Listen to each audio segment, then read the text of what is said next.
The sky turned ready when he arrived. The sky turned red.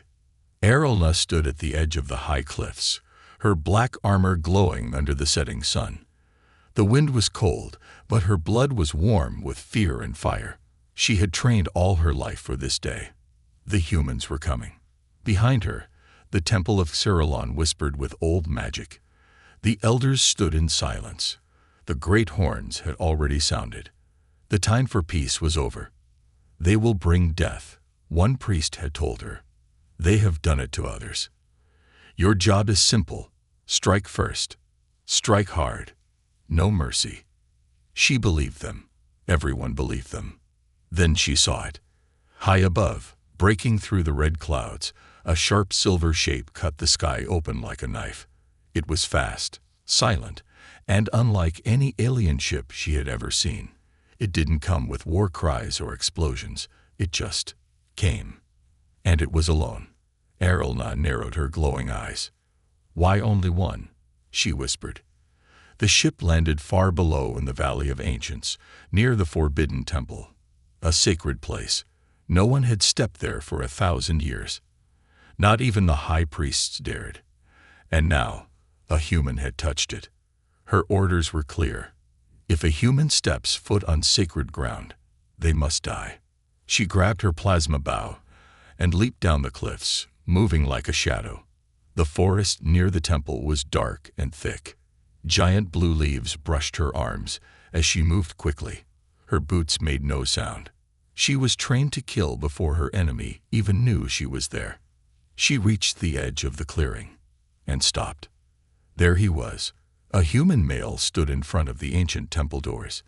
He had taken off his helmet.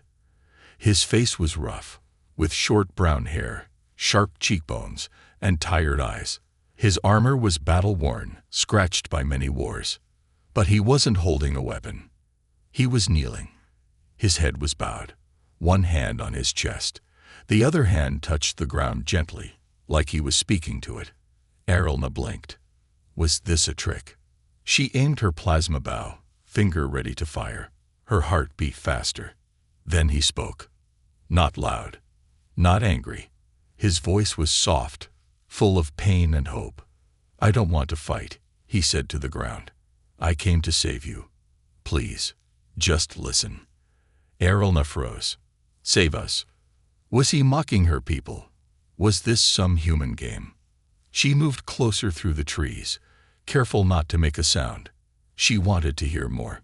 I saw your world in my dreams, the human said. Burning, screaming, just like mine once did. I don't want that to happen again. Not here. His words were not the words of a killer. His tone was not sharp like a blade. It was soft like water. Erelna lowered her bow just a little. Her heart whispered something dangerous. What if he was telling the truth? But before she could think more, her communicator buzzed. It was the High Council. Target confirmed. Fire at will. She looked at the human again. He hadn't moved.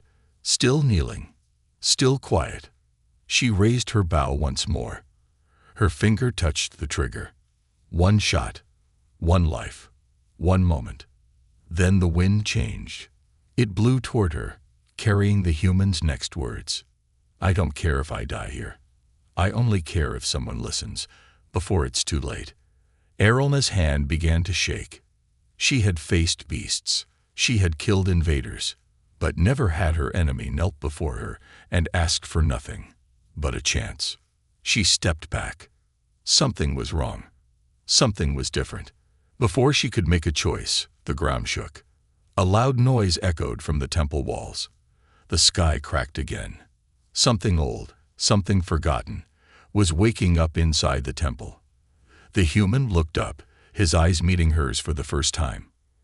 I know you're there, he said gently. Please, don't shoot. We need to talk. Erelna didn't respond. She didn't shoot. She just stood there, hidden in the trees, breathing hard. For the first time in her life, she didn't know what to do. Was he the enemy? Or was he the warning? The trees whispered around her. The temple lights began to glow. The wind carried a scent of burning stone. This was just the beginning. And deep inside, Errolna felt something she had never felt before. Doubt. He goel kid through fire without air. The flames danced around her, hungry and wild. Errolna coughed, choking on the thick smoke. The beam from the broken ceiling had fallen across her leg. She couldn't move. Heat pressed against her skin. Her armor sizzled. The sacred temple was burning, and she was trapped inside. She had followed the human into the ancient structure. She thought it was a trap. She thought he was leading her to some hidden weapon. But he wasn't. The temple had awakened. Old energy had surged from the walls, shaking the ground and breaking stone. Fire had burst from cracks in the floor. Something ancient was waking up, and it didn't care who lived or died. Now, Errolna lay alone, stuck, smoke filling her lungs, the fire closing in. Then she heard footsteps. Heavy, slow, unafraid. Through the red glow of fire, a shape appeared. It was him, the human, Jace Carter. He walked through the flames like they were nothing. His armor was scorched. His face was covered in ash. His left hand bled from a fresh cut. But his eyes were calm, focused. Errolna stared at him in disbelief. She had seen warriors cry in pain from fire. She had seen brave men run from burning ships. But this human, he walked like fire, meant nothing to him. He reached her side, dropped to one knee, and gripped the beam. "Don't move," he said softly. "You'll burn," Errolna hissed, coughing. "I've burned before," he answered, then lifted the beam with a growl of pain. The metal creaked. His muscles shook. But he didn't stop. With one loud cry, he pushed it aside and pulled her free. She tried to stand but fell. "Legs broken," he said. "Hold on." He didn't wait. He lifted her in his arms like she weighed nothing. The heat screamed louder. The walls cracked. Jace turned and ran. Through the fire. Through the smoke. He didn't look back. Outside, the temple's entrance collapsed just seconds after he jumped through it with her in his arms. The sky above still burned red, but the air was clearer here. Errolna gasped, breathing in deeply. Jace laid her down gently on the grass. "You're safe now," he said. Errolna looked at him, confused, angry, and breathless. "Why? Why did you save me?" she asked. Jace wiped blood from his forehead. "Because you didn't shoot me." She fell silent. He pulled a small device from his belt. It opened with a click and turned into a silver scanner. He passed it over her leg. A light blinked green. "Bone fracture." "I've got something for that," he said. He reached into his pack and took out a thin silver tube. He pressed it against her leg. There was a soft hiss. Warmth spread through her body. The pain started to fade. "What is that?" she asked, confused. "Human med paste. Heals bones. Reduces swelling." She stared at him as he worked. His hands were steady, gentle, not like a warrior, not like an enemy. He saved her. "Why?" "You're not like what the council said," she whispered. Jace looked at her. "No," he said, "I'm not." She tried to sit up. "Then tell me the truth. Why are you really here?" Jace sat beside her and looked toward the stars. "My world burned," he said, "not because of your kind, not because of war, because of something else, something bigger." "What do you mean?" "There's a force in the galaxy. It moves from system to system. It feeds on energy, suns, planets, life. We call it the Devourer." Errolna frowned. "A myth, a ghost story for space travelers." "No," he said, "it's real. My world didn't believe either. Until the skies went dark." He pulled out a small holo chip.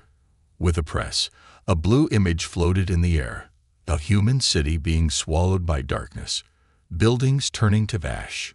People running, screaming, burning. She stared, stunned. "This was Earth," Jace said, one of many cities, gone in hours. Errolna looked at him, her voice shaking. "And you think it's coming here?" He nodded. "I followed its trail. It's already in this part of the galaxy. Xyrilon is next." She wanted to deny it. She wanted to say he was lying. But she had seen something in the temple, when the ground shook, when the fire came. She felt it too. Something old was moving beneath the surface. "You could have stayed away," she said slowly. "Saved yourself." Jace looked at her, his eyes full of pain and hope. "I couldn't," he said. "I saw your world in my dreams. I saw it burning. I don't know why. But I had to come. I had to try." She looked at him for a long moment. "You risked your life. For people who hate you." He smiled sadly. "That's the human way. We make bad choices. But sometimes we try to make them right." Silence fell between them. The stars blinked above. In the distance, alien sirens began to howl. The council had seen the fire. They would come soon. Errolna's legs still throbbed, but her heart beat louder. She had found an enemy. But he saved her life. She had been told humans were destroyers. But this one had walked through fire to pull her from the flames. And now, she didn't know what to believe. The council calls hero a traitor. The chains were cold around her wrists. Errolna stood in the great crystal hall, the heart of Xyrilon's high council. The floor glowed beneath her bare feet, casting pale blue light that made her look more like a prisoner than a warrior. All around her, noble leaders sat in tall chairs shaped like wings. Their faces were carved from stone, hard, unblinking, judging. Their golden robes did not move. Their eyes burned with the heat of anger and betrayal. "Defender Errolna," said the head voice. "You were given one task. You were ordered to eliminate the human. And yet, here you stand, alive, unwounded, and he is still out there." A large screen floated behind the council. It showed a clear image taken from a drone. Errolna carrying the human out of the temple, her arm around his shoulder, his hand on her waist. Not enemies, not fighters, allies, or worse, friends. Whispers filled the hall like rising smoke. She spared him. She disobeyed. She touched the enemy. Errolna did not speak. Her hand stayed at her side, her breath slow, her heart faster than she wished. The head voice stood. "Explain yourself." She raised her head. "I saw something. I felt something. He's not what we thought." "You felt?" The old alien's voice shook with rage. "Since when do warriors feel?" Another counselor rose. "Perhaps she is infected, touched by human lies. She may be under his control. She must be tested." Her mind searched. Errolna stepped forward, her chains rattling. "He saved my life. He didn't kill me when he could. He warned us about something bigger, something coming, something we are not ready for." The head voice stared at her. "You believe this, human. I saw proof. Fabricated. I felt truth. Delusion." Her voice grew louder. "We've been told stories about humans, that they are monsters. But what if we're wrong? What if we're about to fight the wrong enemy?" The head voice turned to the guards. "Take her, lock her in the silence quarters, until we decide her fate." Two armored warriors stepped forward. They grabbed her arms. Errolna didn't fight. She only looked up, one last time, at the image of the human on the screen. He had carried her from fire, risked his life for hers. Now she was chained, and he was still free, somewhere in the wilds. As she was dragged away, a single thought burned in her mind. They're going to kill him. The silence quarters were deep beneath the council chambers, rooms carved into the ancient stone of the planet's roots. No light, no voices, no sound but your own breath. They put her in a cell with no windows, no weapons, just darkness. Errolna sat on the floor, back against the wall. Her leg had not fully healed. The med paste the human used was powerful, but her body still needed rest. She had none. Every hour that passed, she thought of him. Jace Carter. Was he hiding? Running? Had he been captured too? Or worse, was he already dead? Her head leaned back, her eyes closed, just for a moment. Then, a whisper. It came from above, from the vent in the ceiling. A soft, low voice. Errolna. Her eyes snapped open. She stood. Errolna. It's me. She stepped under the vent. Jace. A faint laugh. You're locked up. I'm hiding in the city's underbelly. We're both in trouble. How did you find me? I got friends. Not many, but enough. She leaned closer. They think I'm a traitor. They might erase my mind. Or worse. I know.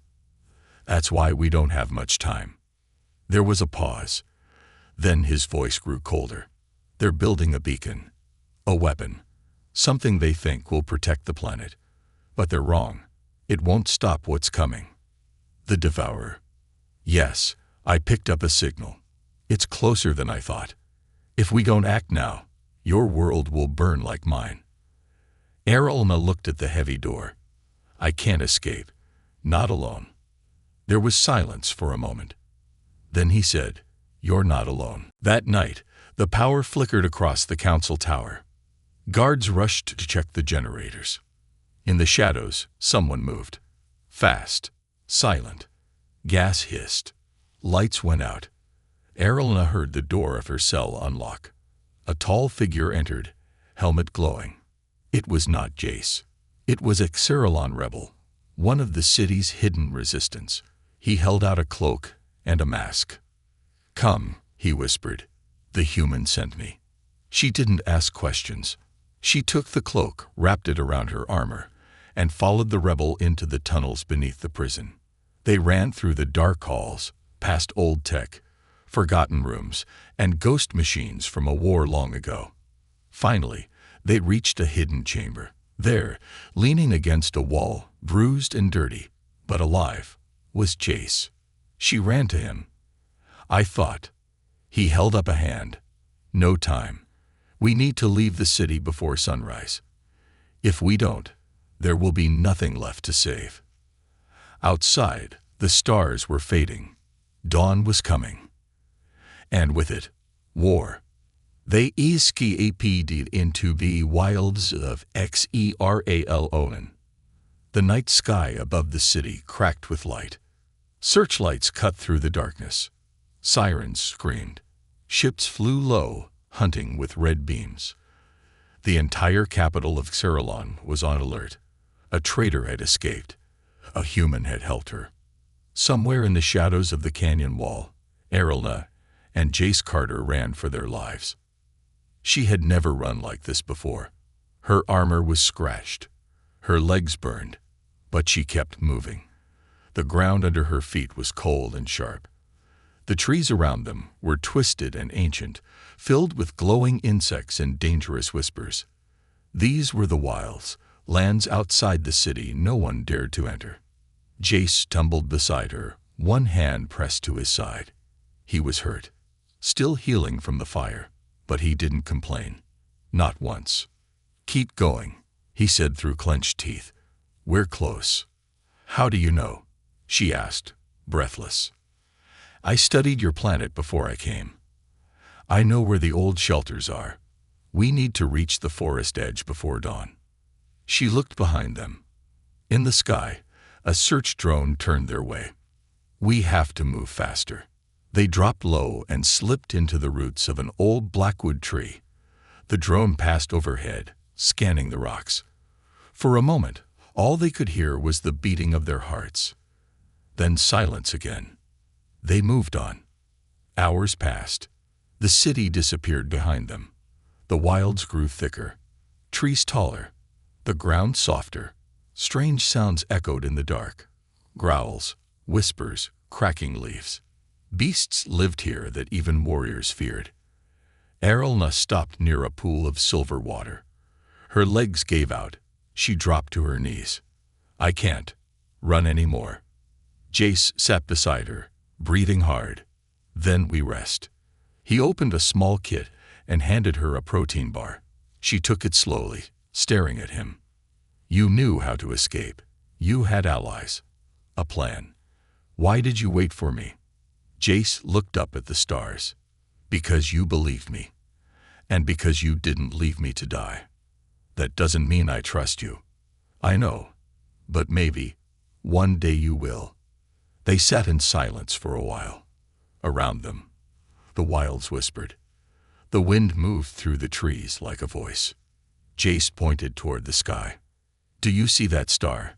The bright one, above the twin moons. Yes. That's a dead world now. Used to be full of life. Cities, music, light. Now it's just ash. Errolna looked at him. Did you see it fall? Jace nodded. I was too late to stop it. She felt a chill. This human had seen entire planets die. And now he was here. With her.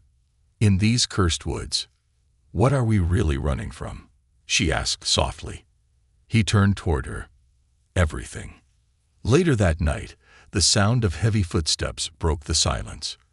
Errolna grabbed her blade. Jace reached for his pulse pistol. Out of the trees, a large beast appeared. 10 feet tall. Covered in dark fur and metal armor. Its eyes glowed red. It had no mouth, just long, thin needles where teeth should be. It sniffed the air, growled, then charged. Run, Jace shouted. But Errolna didn't run. She jumped forward. She moved fast, dodging the creature's claw and slicing at its leg. Sparks flew. The beast roared. Jace fired his pistol. The bolt hit the creature's eye.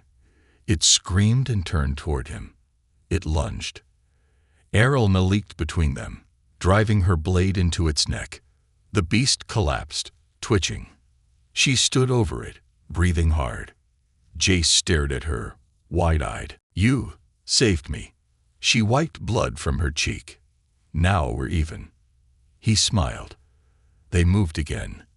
The stars above them began to fade. The forest grew darker, not because of night, but because of something else. Errolna stopped. Her ears twitched. Do you feel that? She asked. Jace nodded. The wind had stopped. The air was heavy. Something was wrong. They climbed a small hill and looked out over the next valley. And then, they saw it. A village, or what was left of it. Houses were burned. Trees were black. The ground was ash. No signs of battle. No marks of weapons. Everything had just turned to dust. Jace walked slowly into the center. A child's toy lay untouched on the ground. Errolna knelt beside a pile of bones. Who could do this? Jace didn't speak for a moment. Then he answered. It's already started. She looked at him. What do you mean? This is what the devourer leaves behind. Silence. No heat. No screams. Just emptiness. Errolna stood slowly, the horror rising inside her. This was our village. These were our people. Jace lowered his head. I'm sorry. She turned to him. Her voice was sharp, broken. Why didn't you tell the council all of this? I tried, he said, but your people didn't want truth. They wanted war. She looked at the ashes. Her jaw clenched. They still do. He walked to her side. We need to show them what's coming. But first, we need to survive. Errolna nodded slowly. She wasn't running anymore. Now, she was preparing. The beast that FED's on suns. The sky was too quiet. No birds, no wind, no sounds from the trees. Errolna stepped carefully through the gray valley, her hand resting on the hilt of her blade. Her boots crunched on dry ash. Behind her, Jace followed, his scanner beeping slowly in his hand. The air was heavy, like it didn't want to be breathed. They had seen death before, but never like this. Entire villages gone. Forests turned to dust. Rivers boiled away. Not a single body left behind. Only shadows burned into stone, like people had vanished while screaming. "This is wrong," Arlna whispered. "This isn't war. This is something else." Jace nodded. "This is what the Devourer does. It doesn't conquer. It doesn't leave survivors. It just takes everything." They walked further, deeper into the dead zone. The land felt hollow, like even the soul of the planet had been taken. Then the ground shook. Arlna froze. Her eyes scanned the hills. "What was that?" Jace didn't answer. His scanner beeped faster, louder. He turned in a slow circle. His face was pale. He whispered one word. "No." Then the wind returned, but it didn't feel alive. It was cold. Wrong. It came from above. Arlna looked up and saw it, high in the sky, blocking the light of the twin suns. A shape hovered. It was massive, bigger than a mountain, larger than any ship. Its surface was black and alive, like it was made of moving metal and fire. Its eyes, if they could be called that, were red suns trapped inside a shell of shadows. It had no wings, no engines. It simply floated, watching, waiting. Jace stepped beside her, his voice low. "That's it. The Devourer." He nodded. "The beast that feeds on suns." Arlna couldn't look away. Her heart was beating too fast. The creature began to shift. It opened slowly, like a flower made of steel, and from its center came light. But it wasn't warm. It was pure white hunger. Trees began to burn. Rocks cracked. The sky screamed. "Run," Jace shouted. They turned and sprinted down the hill as a beam of white heat shot from the Devourer's core and struck the far side of the valley. The ground exploded in silence. No sound, just light. Everything the beam touched disappeared. Earth, stone, air, gone like it was never there. Arlna and Jace dove behind a ridge. The light passed over their heads. Her armor grew hot. Jace covered her with his own body as the wave of energy faded. When they opened their eyes, the world was different. Half the valley was gone. Not broken, not burned. Just gone. Arlna gasped. It erased the land. Jace stood slowly, shaking. "It's feeding, pulling energy from the planet. How do we stop it?" He looked at her. "We don't. Not like this. We're too small, too weak. But maybe." "Maybe what?" He pulled out a different device from his pack, a black cube with a glowing red line. "This is a signal jammer. I built it from old tech. If we plant it close enough, it could confuse the Devourer. Make it stop. Maybe even push it back." She stared at the massive beast in the sky. "How do we get close?" He looked into her eyes. "We don't." "I do." She grabbed his arm. "No, you won't make it out." "I know." She stepped back. "You saved me, carried me from fire, gave me your only med paste, and now you want to give your life again. If it saves your world," he said, "then yes." Arlna felt something break inside her. Not fear, not duty. Something deeper. She had trained to kill humans. She never trained to lose one who saved her life. "We do this together," she said firmly. "But no." Her voice was sharp. "Together." They climbed to a broken cliff, high above the dead forest. Below, the Devourer's shadow moved like a tide, pulling life into its core. It didn't see them. Not yet. Jace handed her the jammer cube. "Press this when I say, but only when I say." She nodded. He smiled weakly. "If this doesn't work, don't say it." They slid down the cliff and ran toward the edge of the Devourer's light. The closer they got, the more their suits began to fail. Her armor sparked. His skin began to bleed from the heat. Finally, they reached a deep crater where the beast had fed moments ago. The ground was black glass. Jace fell to his knees. "Here, this is close enough." He pulled a spike from his belt, hammered it into the ground, and placed the cube on top. The red line turned blue. "It's working," he said, his voice faint. Errolna knelt beside him, holding his hand. The air was shaking. The beast paused. It had noticed. Light built again in its chest. Jace looked at her. "Now." She slammed her fist on the cube. The signal burst into the sky like a scream. The devourer shook. Its beam stopped midair, its body twisted in pain. And then it let out a sound.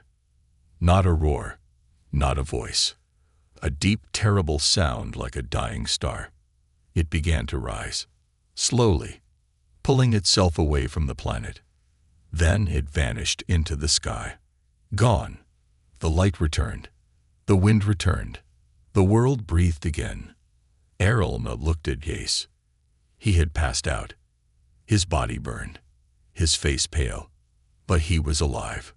She held him in her arms and whispered, "You are not the monster. You are the hope." She chose the human over her blood. The forest had gone quiet again. But this time, it wasn't because of fear.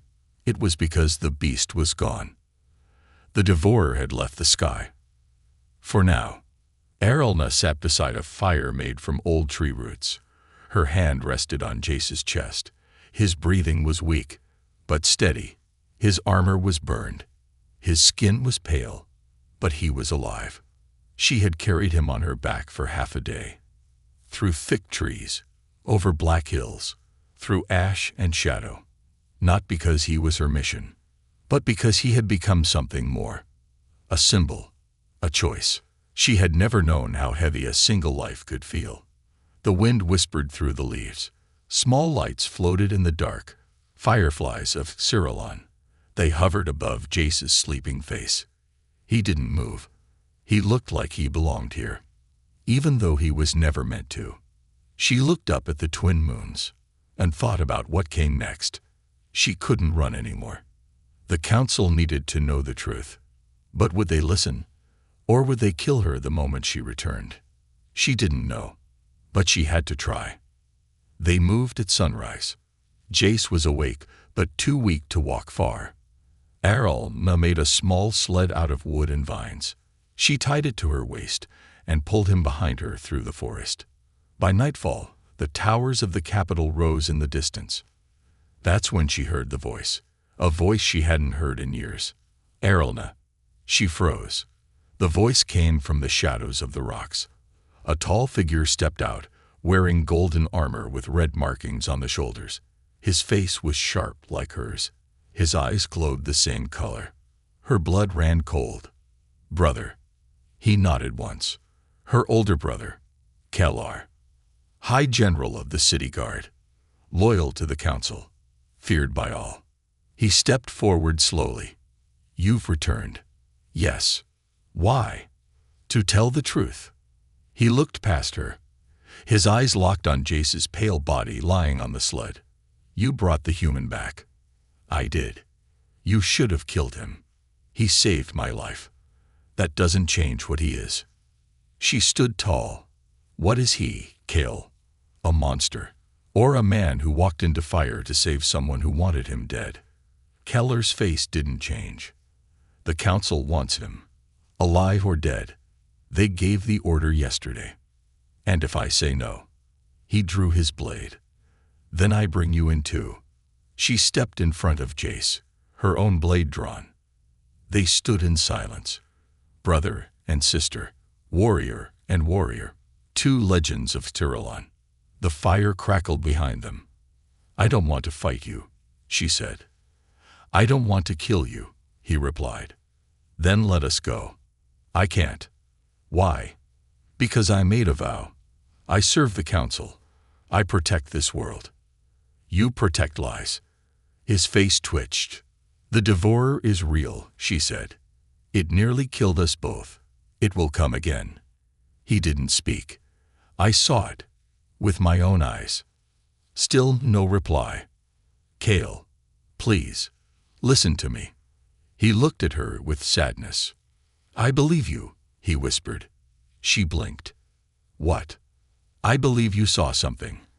I believe the human saved you. I even believe that something worse is coming. Then, but none of that matters, he said. I still have to stop you. Why? Because if I don't, someone else will. Someone who won't show mercy.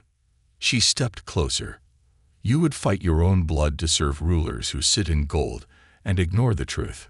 His grip on the blade tightened. I would fight anyone, if it meant saving this world. A tear fell from her eye. She hadn't cried in years. I'm trying to save it too, she said softly. Then, without warning, Keller charged. Blades clashed. Sparks flew. They moved fast, like two stars crashing in the dark. Every strike spoke of pain, of love, of war. They were not enemies. They were reflections. But neither could stop. Jace tried to rise, watching from the sled. Stop, he whispered. You don't have to. But the fight went on, until Errolna's blade pressed against Cal's throat. He didn't resist. He looked into her eyes. If you're right, he said, then save us. She stepped back, lowered her blade, and let him live. I still love you, she whispered. He dropped his sword and let her go. They entered the city through secret tunnels. Errolna carried Jace on her shoulder. By the time they reached the lower chamber of the council tower, the night had grown cold. Guards saw her coming. Blades were drawn, until Keller stepped out from the shadows. She comes with truth, he said. Let her speak. They paused. The doors opened, and Errolna walked into the chamber, dragging the broken, beaten body of the human behind her, not as a prisoner, but as proof. He gave everything to save her world. The doors of the council chamber creaked open. Errolna stepped inside, her armor torn, her face marked by dust and fire. Behind her, 2 guards carried the human. Jace Carter. His eyes were half shut. His chest rose and fell like a whisper. He was alive, but just barely. Gasps filled the room. Counselors rose from their seats. Some shouted. Some stared in silence. You return, said the head voice, standing. Yes, Errolna said. Her voice was steady, louder than the noise around her. I bring proof. She turned and pointed at Hayes. This human warned us. We didn't listen. I didn't believe him, until I saw it with my own eyes. She stepped forward, eyes locked with the council. The devourer is real. Murmurs, laughter, denial. We saw nothing, one counselor said. Stories, tricks, another added. Errol now raised her hand and threw a small silver device onto the floor. The projector activated. A blue light shot up and filled the room with a glowing image. It showed everything. The Valley of Ash, the massive beast in the sky, the beam of white light, the way it erased the land. Then, Jace placing the jammer, the light shaking, the beast pulling away. It all played in silence. No one spoke. Even the head voice sat down slowly. When the recording ended, Errolna looked at them all. I chose to protect him. I chose to believe him. And now I ask you, will you finally listen? Still, no answer. Then, Jace coughed. They turned to him. He pushed himself up slowly, his voice barely above a whisper. If you don't, if you keep fighting each other, you won't survive. None of you will. The head voice leaned forward. And what do you expect us to do, human? Jace smiled weakly. Let me finish what I started. 3 hours later, the sky turned red again. Not from war, from mourning. The devourer had returned. It hovered above the city now, closer than before. Its light reached the tops of the towers. The ground vibrated beneath the capital. People screamed. Ships flew in panic. And in the center of the city, near the old defense corps, stood Jace Carter, wrapped in wires, connected to a signal tower, one hand on a control pad, the other gripping the same black cube he had used in the valley. Errolna stood beside him. "You don't have to do this alone." He looked at her. "I do. The jammer won't reach full power unless someone stays connected." She shook her head. "There must be another way." "There isn't." He paused. "Do you remember what I said in the temple?" She nodded. "You said you came to save us." "I meant it." He pressed a button. The cube glowed bright. The tower shook. The devourer paused, then turned toward the signal. The white light in its core began to form. Errolna's heart dropped. "Jace." He turned to her one last time. "If I die, tell your people. The humans can choose differently." She stepped forward. He smiled. And then the light hit him. A beam of white, brighter than a star. The tower vanished in a flash. The earth roared, and the devourer screamed. It pulled back. It twisted in the air. The signal had hit its core. The jammer worked. The beast began to fold in on itself, metal plates breaking, fire turning cold. It rose higher and higher until it vanished. Gone. Forever. The city stood in silence. A crater smoked where the tower had been. And in that crater, something moved. A hand. Jace. He was still alive. Barely. Burned. Broken. But breathing. They pulled him from the wreckage. Carried him through the streets. The same people who had once called him a monster. Now they looked at him like a legend. Days passed. Errolna sat by his side in the healing chamber. He couldn't speak yet, but he opened his eyes and smiled. She held his hand. "You gave everything," she whispered. He squeezed her hand. Then finally, his voice came. "Not everything." She looked at him. "I still have you." Later, the council held a new meeting. This time, they stood instead of sitting. They gave thanks. Not just to Errolna, but to the human who came alone, with no army, no plan to conquer, just a warning and a choice. Peace. Across the stars, other worlds began to listen too. The message of the Devourer's defeat spread like firelight in the dark. Not because of weapons, not because of war, but because one human made a different choice, and one alien chose to believe him. Together, they saved the world. End of Este Oro.